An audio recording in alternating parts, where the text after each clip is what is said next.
Hello, my name is Susie Kostick, AIFD, PFCI, and I'm the Marketing Director here at Fitz Design. Hi, I'm Tom Bowling, AIFD, PFCI, and I'm the Educational Director for Fitz Design. We want to share with you a great invention today. This is just absolutely fabulous. It'll make your life so much easier when we're talking about working with brooch bouquets. Yes, earlier in another video we talked a little bit about our bouquet armature, and we just want to show you a few other applications to take it to the next level.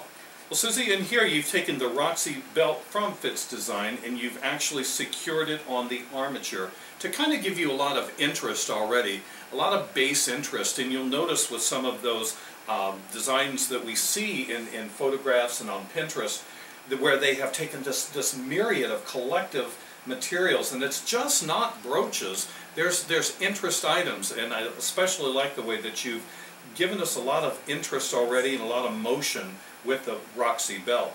Absolutely, Tom. And speaking to that same thing, it's not just about the brooches. Here we started with the belt, but also in this finished bouquet, we've used items like our necklace here, and some of our sterling foliages, and added just those extra special touches.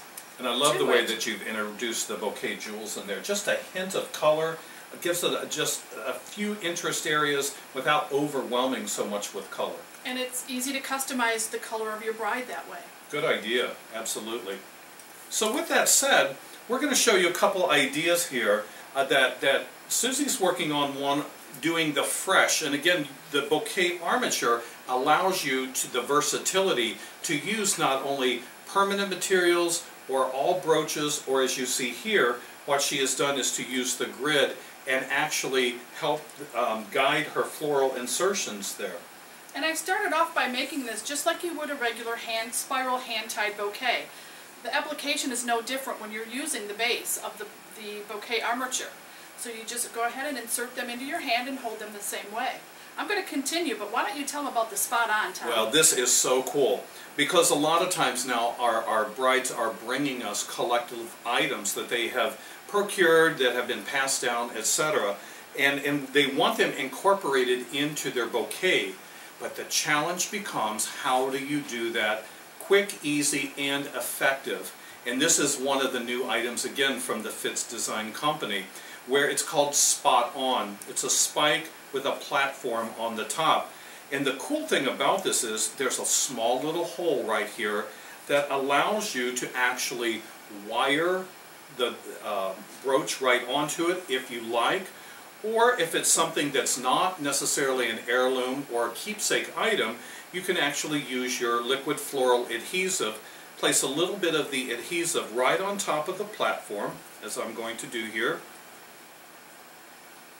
Allow that to set up, and while that's drying, I'm going to go ahead and put a little bit onto the brooch itself. So again, using the Spot On gives us a lot of versatility as far as how we insert those into the bouquet. And as you see, Susie's starting to use some of the Spot Ons, and we've done this a little bit earlier, where we actually took and made some decorative items go onto the Spot Ons, and it gives you a lot of dimension in your work. It certainly does, and they're very easy to use, and they're very sturdy. So I'm allowing mine to set up to dry just a little bit before I join those two pieces together, and at that point then it'll be one more insertion that goes right into that bouquet. So we're going to set that aside just to allow that to dry.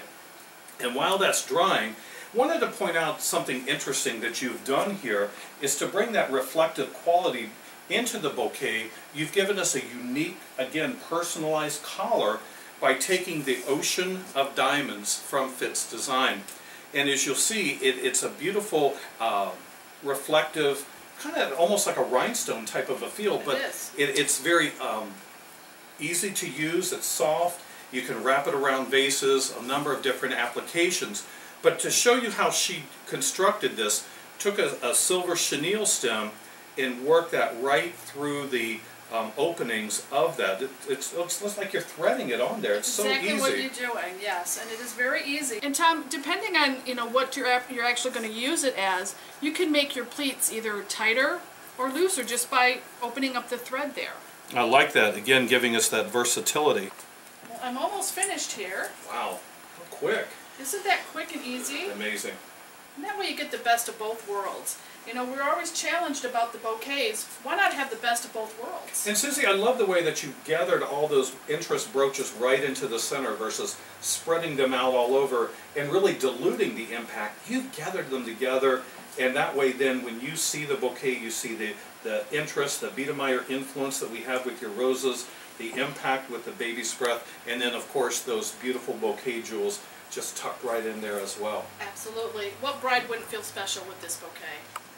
I love it. It was so easy to do, and with the bouquet armature, makes us all a lot happier, doesn't it? Sure does. We get to comb early at night. All right. All right. Don't forget to like us on Facebook, follow us on Twitter, or pin us on Pinterest.